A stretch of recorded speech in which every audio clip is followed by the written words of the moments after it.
Bago tayo magsimula sa bago nating kwento ay hinihiling ko muna sa'yo na i-like ang video na ito bilang pagsuporta, at kung gusto mo naman na magbigay ng mas matinding pagsuporta sa ating channel ay i-click mo lang ang super thanks dyan sa ibaba. Maraming salamat mga Emperor!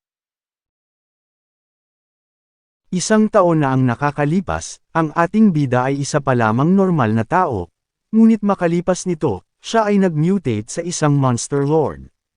Nasa 10 taon na ang nakakalipas, ang mga genes ng mga halimaw ay nag-umpisang magpakita sa ibang mga tao, at kapag ang mga genes ng ito ay na-awaken, ang mga taong kontaminado ay nagbabagong anyo bilang isang halimaw, at ang mga utak ng mga ito ay kinokontrol ng walang hanggang pagkagutom at nakakatakot na kamalayan mula sa kailaliman ng lupa. Sa ganitong paraan ay ang ating bida ay naging isang halimaw, isang instrumento upang wasakin ang mundo.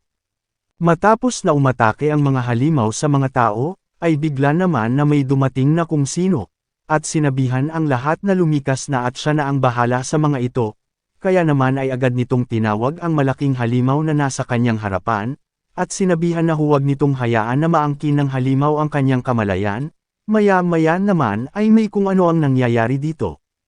Matapos ng ilang sandali ay bigla naman na nag-alangan ang malaking halimaw, na agad naman na napansin ng babae, at masayang napasabi na ang halimaw na walang utak ay hindi akto ng ganito, at mukhang nakabalik na ito sa kanyang kamalayan.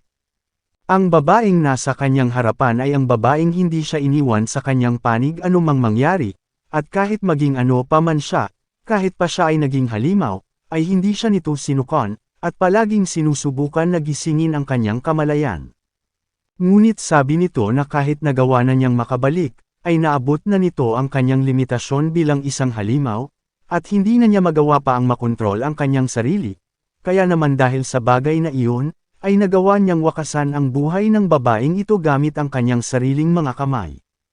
Kaya naman matapos niyang mabigyan ito ng malakas na pag-atake, ay bago ito mawala ng buhay, ay sinabihan pa niya ang ating bida na huwag nitong hahayaang muli na kontrolin siya ng halimaw na nasa kanyang katawan. Nang mawalan ito ng kanyang buhay, ay agad naman siyang nilapitan ng ibang mga halimaw na nasa kanilang paligid, at doon pa lamang siya tuluyan na nagising mula sa pagkontrol ng halimaw sa kanyang katawan, kaya naman gamit ang isang malakas na pagwas-iwas ng kanyang kamay, ay nagawa nitong paslangin ang mga halimaw na papalapit sa babae. Sa galit nito sa nangyari at sa nagawa niya, ay habang papalapit ang mga halimaw ay sinabi nito na silang mga halimaw na nagawang sakupin ang kanilang mundo, ay uubusin niyang lahat. Dahil dito ay nag-umpisa na siyang atakihin ang lahat ng mga halimaw, at habang nangyayari ito ay napasabi na lamang siya na hindi niya magagawang tanggapin na sa ganito na lamang mauuwi ang lahat, ngunit dahil sa huli na nang muli siyang nakabalik sa kanyang kamalayan, ay nagawa na siyang dumugan ng ibang mga halimaw, at unti-unti na lamang na nawala ng kanyang buhay.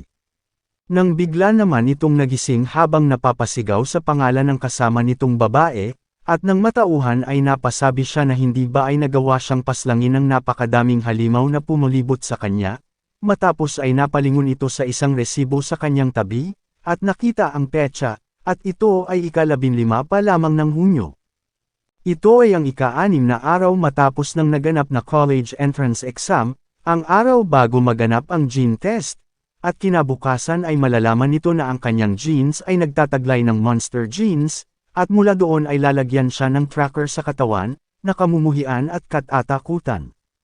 Nang bigla naman siyang natigilan ng may nagsalita sa di kalayuan. Sabi nito sa kanya na narinig na nito ang lahat patungkol sa kanya, bukod doon ay dinala siya nito sa isang hotel ngunit ibang pangalan ang binabanggit nito, nang bigla naman siyang napasabi na mukhang nabigyan siya ng pagkakataon upang muling mag-umpisa. Nang napahintong naman ito nang maramdaman na may kung sino ang tumatawag, kaya naman nang tignan niya ito, ay napasabi siya na pamilyar sa kanya ang avatar nito sa kanyang cellphone at ang paggamit nito ng emoji.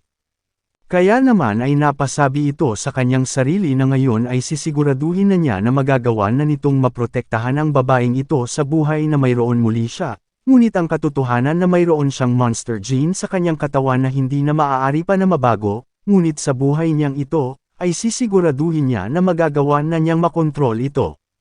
Kaya naman sabi niya na kailangan niyang maging preparado bago pa tuluyan na ma-awaken ang kanyang monster genes, At mayroon pa siyang 1 taon para dito, at ang parang kung ano na kumokontrol sa kanya upang maging isang halimaw siya na gustong wasakin ang mundo, ay sisiguraduhin niya na magbabayad.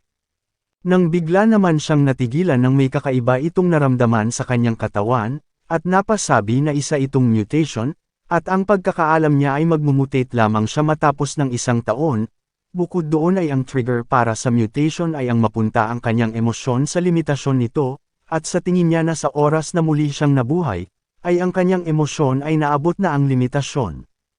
Nang bigla naman na lumabas ang babaeng naliligo dahil sa may kung ano siyang narinig, kaya naman ay agad nitong tinanong si Shinkan na kung may mali ba sa kanya. Nang napalingon naman siya dito ay napasabi siya na sa ganun lamang, ay ang kanyang plano ay sa tingin niya ay mas mapapaaga ng kaunti. Dagdag pa niya na walang paraan upang magawa niyang patulugin muli ang kanyang awakened monster genes, ngunit hindi nito kayang kontrolin ito, kaya naman ay kailangan niyang mapakain ito bago pa mabaliw ang halimaw sa kanyang katawan sa labis na gutom, mayroon pa naman siyang oras kahit na paano. Kaya naman ay kailangan muna niyang bayaran ang kanyang emosyonal na pagkakautang sa kung sino. Kaya naman ay diniretso na nito ang babae at sinabi na hindi siya nararapat para sa kanya, kaya naman ay dito na nila tatapusin ito, ngunit nagulat naman siya dahil sa paglabas ay nakita nito ang ibang mga babae na naghahantay sa kanya. Narinig naman ng isang babae ang sinabi nito kaya naman ay tinanong niya si Shinkan na kung ano ang sinasabi nito. Dahil naghantay sila upang magbinata ito, kaya naman bakit dito na niya tatapusin ang lahat. Matapos ay sinabi nito sa ating bida na mag-date muna sila, dahil ang kanyang ate na ang bahala sa lahat, na hindi naman sinang-ayunan ng isa pa at sinabi na lumaban ito ng patas, na sinang-ayunan naman din ng isa at sinabi na ang nais lamang niya ay masubukan niya ang mabembang kahit na sa isang gabi lamang. Dahil doon ay agad naman siyang tumakbo palayo sa mga ito, at sinabi sa kanila na buo na ang kanyang desisyon, at hindi na niya nais ang gawin ang nais nila. Kaya naman habang papalabas, ay napasabi ito na ang mga salita na mula sa mga babae ay puro mapanlin lang na kasinungalingan. Sa kanyang nakaraang buhay ay nang nalaman ng lahat na siya ay mayroong monster genes, ay ang lahat ay ninais na tumakbo palayo sa kanya, at tanging iisang babae lamang ang tumayo sa kanyang tabi. At ito ay si Jiyu na maging sa kanyang ikalawang buhay ay naghihintay pa din ito para sa kanya. Nang makalapit ay tinanong naman siya ni Jiyu na mukhang ambilas yata nitong hiwalayan ang kanyang mga matandang kapatid, matapos ay binigyan niya ito ng maiinom, ngunit hindi naman siya pinansin ng ating bida, at agad na hinawakan ang mukha nito at napasabi na hindi niya hahayaan na maghintay ito ng nasasaktan, at hindi niya din hahayaan na magkaroon ito ng kahit na anong pagsisisi. Sa nangyari ay nagtataka naman dito ang babae at napapatanong kung anong ginagawa niya, dahil mukhang kakaiba ang kanyang ikanikilos ngayong araw, ngunit nang ailapit naman niya ang kanyang mukha dito, ay bigla naman na bumilis ang pagtibok ng puso ni Shinkan, upang muling magising ang halimaw sa kanyang katawan. Sa nangyari ay napatanong naman si Jiyu na kung anong nangyayari sa kanya ngayon, na agad naman na sinagot ng ating bida na nagugutom lamang siya. Kaya naman ay mabilis itong umalis at sinabi na hintayin na lamang siya nito sa kanilang bahay, dahil babalik din siya kaagad matapos na makakain. Nang makalayo ay napasabi naman siya na ayon sa istatistika, ay halos 5% ng mga tao ang nagtataglay ng monster genes, kaya naman dahil doon ay ang mga tao ay hindi gaanong nagpanik, at ito ay dahil sa tanging ang mga taong may dalang monster gene ang maaari lamang na maging infected at maging isang halimaw. Sabi ng ilan na hanggat magagawa nilang makontrol ang mga taong magiging isang halimaw o di kaya ay paslangin matapos nitong mag-mutate, ay ang kanilang mundo ay hindi mauuwi sa matinding kaguluhan, at kung hindi lamang sa batas ng pagpapahalaga sa buhay, ay halos lahat ng mga ordinaryong tao ay nais na paslangin ang lahat ng may dala-dalang monster gene. Nang napasabi naman siya na nakakaamoy ito ng madaming pagkain sa paligid, at gaya nga ito ng kanyang inaasahan, mukhang nangyari ulit ang bagay na ito, ang insidente ng mutation sa isang mall cinema. Matapos ay nagkaroon naman ng matinding kaguluhan sa lugar dahil sa isang malakas na pagsabog sa loob. At habang tumatakbo ay nagmamakaawa ang mga ito na huwag silang kakainin, nang napansin naman ng tumatakbo ang ating bida, at napasabi na kung bakit nakatayo pa din ito na parang isang tanga sa sitwasyon nilang ito. Kaya naman sabi niya na kung ito ang kaso, ay siya na ang baalang mamatay para sa kanya, matapos ay itinulak niya si Shinkan patungo sa papalapit na halimaw, ngunit hindi naman siya pinansin nito at bigla na lamang na lumagpas sa kanya. Sa nangyari ay masaya naman na napasabi ang ating bida na mukhang nakikita ng halimaw na iyon na isa siya sa mga ito, at ang ibig sabihin lamang nun ay magagawa niya ang makakain ng malaya sa lugar na ito. Sa nakita naman ng tumulak sa ating bida ay napatanong siya na kung sa papaanong nangyaring hindi ito pinansin ng halimaw. Nang napasabi naman siya na siguro ay mayroong ibang rason kung bakit ang kagaya niya ay hindi natatakot sa mga halimaw, dahil ang mga human transcendent ay gumawa ng special department na nakalaan lamang sa pag-aalis ng mga halimaw, at ito ay ang Cleanup Bureau. Nang bigla naman na nagsagawa ang mga ito ng pagharang sa lugar gamit ang mga stone wall upang magawang mapigilan ang pagsalakay ng mga halimaw. Matapos ay nagtanong ang isa na kung ang lahat ba ng mga tao mula sa mall ay nagawa ng may likas, na hindi naman sinang-ayunan ng isa at sinabi na ang kanilang kasamahan na si Lin Chi ay nasa loob pa din nito. Napasabi naman siya na ang disaster na kagaya nito ay nakakasigurado siya na gagawa ng mga tier 2 na mga monster. Ngunit ang isang Lin Chi ay isang genius kaya naman ay nakakasigurado siya na magiging ayos lamang ito. Sa loob naman ay matapos ng malakas na pagsabog, ay naiinis na napapasabi ang isa na ang mawalan ng isang braso para sa tatlong maliliit na bata ay isang kakilakilabot na kapalit, matapos ay muling sumugod sa kanya ang madaming bilang ng mga halimaw. Kaya naman dahil dito, ay agad siyang kumilos, at madali lamang na napagpira-piraso ang mga halimaw na papasugod. Matapos ay napasabi siya na tanging isang tier 2 monster lamang ang nagawang makakain ng isa niyang braso, at dahil doon ay mawawalan ang kagaya niya na genius ng kanyang reputasyon. Nang bigla naman na inatake ni Shinkan ang papasugod na halimaw sa kanya upang labis itong magtaka, sabi nito sa kanyang sarili na kahit isa lamang itong tier 2 monster, ay madali lamang niyang tinalo ito gamit ang kanyang mga kamay. Dahil doon ay napapatanong siya na kung saan naman kaya nanggaling ang rogue transcendent na ito, at kung ano ba talaga ang kanyang tunay na abilidad upang makapagpalabas siya ng ganong klase ng lakas. Nang bigla naman siyang sinabihan ng ating bida na mayroon pang mga halimaw sa lugar na ito, at huwag na hahayaan na ibaba ang kanyang depensa dahil sa kahit tier 2 monster lamang ang mga ito ay hindi sila ganon kadali na mamatay. Matapos ay agad itong kumilos at sinabihan na ilikas na nito ang bata na kanyang dala-dala. Nang makalapit naman sa kanya si Shinkan ay binigyan niya ito ng matamis na ngiti, upang ipagtaka nito, ngunit binigyan naman siya ng ating bida ng isang malakas na pagtuhod sa kanyang muka, dahil sa hindi maganda para sa mga taong labas ang panoodin siya habang kumakain, kaya naman ay nawalan ito ng kanyang malay. Nang bigla naman na may malaking halimaw ang lumitaw sa kanyang likudan, upang sabihan siya ni Shinkan na nagkakamali ito ng inaakala, dahil sa sitwasyon nilang ito, ay siya ang magiging kanyang biktima, matapos ay binigyan niya ito ng malakas na pag-atake upang ikawasak ng isang braso ng halimaw. Matapos ay tinanong naman siya ng malaking halimaw na alam niya kung ano ang ginamit nito, at iyon ay ang Lord's Flame, at sa papaano siyang mayroon nito, na sinagot naman ng ating bida at sinabi na hindi siya maniniwala sa kanyang sasabihin dito, dahil siya ay isang monster lord, at labis na ang kanyang karanasan lalo sa pakikipaglaban. Dahil doon ay napatanong naman ang halimaw kung nais ba siyang kainin nito, dahil sa magkauri silang dalawa, at lahat sila ay bunga lamang ng kapangyarihan ng kanilang hari. Matapos ay inasar nito ang ating bida na kung nais ba niya na makuha din ang kapangyarihan ng kanilang hari, dahil kung ganoon nga ay isa siyang traidor. Matapos na simulan nitong kainin ang halimaw, ay napatanong naman si Shinkan sa kanyang sarili na kung ang tinutukoy ba nito ay ang nakakatakot na anyo noon sa kanyang nakaraan. Kaya naman kung ganoon ay masayang sinabi nito sa halimaw na magandang ideya ang sinabi nito sa kanya, dahil sa napagdesisyonan na niya na maging ang kanilang hari ay kakainin niya na din. Ngunit sinabihan naman siya ng halimaw bago ito tuluyan na makain, na hindi siya hahayaan ng kanilang hari na gawin niya ang bagay na iyon. Sa labas naman ng mall, ay bigla naman na nagtaka ang vice captain ng Cleanup Bureau at napasabi na ang mga halimaw na ito ay nag-uumpisa ng hamina, at mukhang nagkakanya-kanya na ang mga ito at parang nababaliw, at mas maganda itong kaharipan.